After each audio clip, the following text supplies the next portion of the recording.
Yes, he will.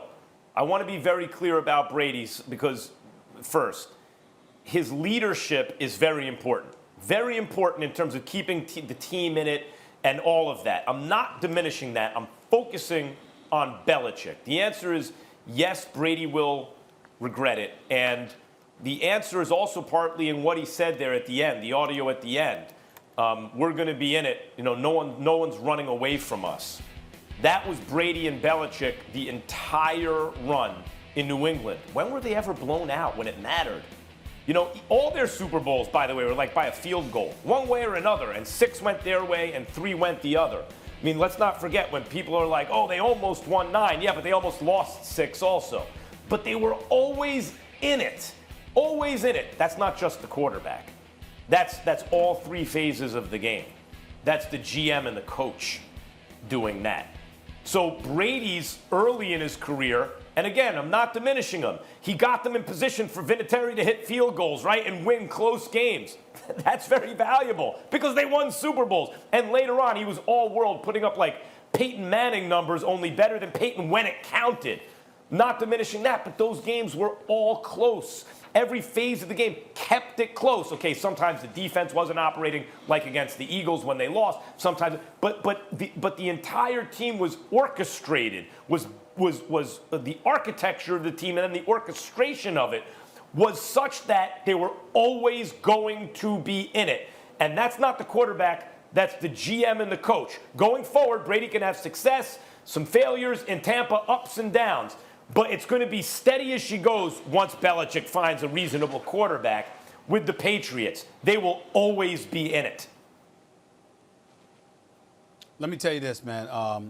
I don't think that Brady's going to regret it at all. And I think one of the key elements, Max, that you're missing in all of this is how many times Brady was asked to do so much with so little because Bill Belichick was taking care of the defensive side of the football. We forget how many times Brady had to go out there and work with smoke and mirrors and figure out a way to get the job done. He had the Edelmans of the world to dip and dunk it to. Okay, before that it was Amendola with Edelman.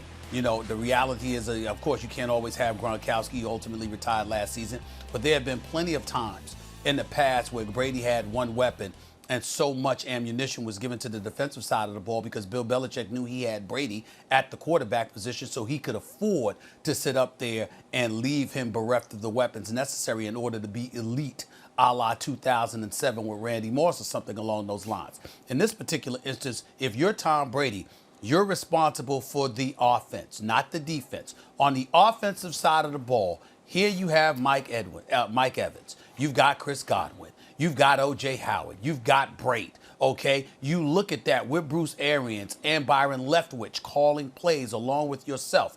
You are finally a part of an elite offense for the first time in years. And I think that because of that, there will be no regrets on the part of Tom Brady. He knows that if you give him the requisite weapons, that he could go out there and get the job done. And at this point in time in his career, that's where his mission lies. That's what he's trying to prove, that he's not over the hill, that there is no cliff, that he's not done, that there isn't a lack of velocity on the ball, his passes, etc., that he could still throw as deep as he did before, etc., etc. All of these questions about him as an individual commodity, as an individual component, he's going to be in a position to answer and shut people up because he's going to have the weapons necessary to pull that off. By virtue of that reality alone, I don't believe there are any regrets that Tom Brady will have about going to Tampa. Brady, both of you guys have Joe valid Montana, points. Go ahead. Go ahead, Marcus. Both of you all have valid points, but here's a different spin on why he won't regret it. Guys, we can't like leave the fact that this was a 20-year run.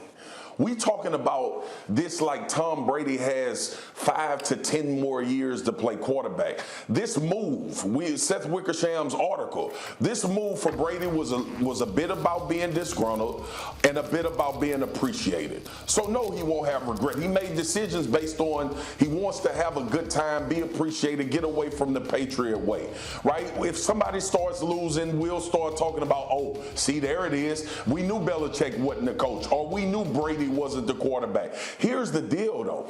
The non-regret comes from the fact that so much has been accomplished. Both of these guys are equally responsible for the success and some of the failures of what the New England Patriots has dealt with over these years. But for us to get into a conversation about will Tom Brady regret leaving Bill Belichick, or will Bill Belichick regret Tom Brady leaving, it's been 2 decades. It's been 6 Super Bowls. It's been 9 appearances. It's been winning a number of different ways of winning Super Bowls and winning a tremendous amount of games. So I don't think it'll be regret from either side when you start talking about whether it is something that's going to take them down or make them feel bad.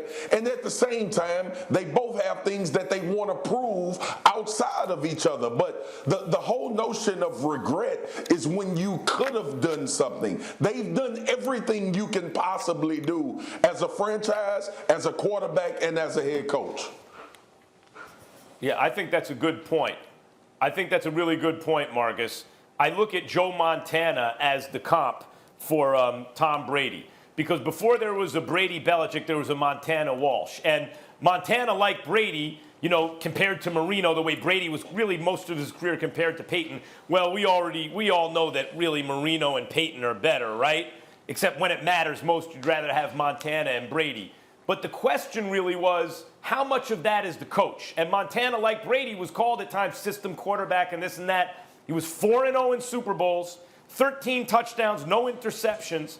And before Brady broke that standard, and you could still argue Montana over anyone, including Brady, there was the Montana thing. He went to Kansas City, made the playoffs both seasons, went to the AFC Championship game the first season. He proved his point. If Brady does something like that, maybe he won't have regrets.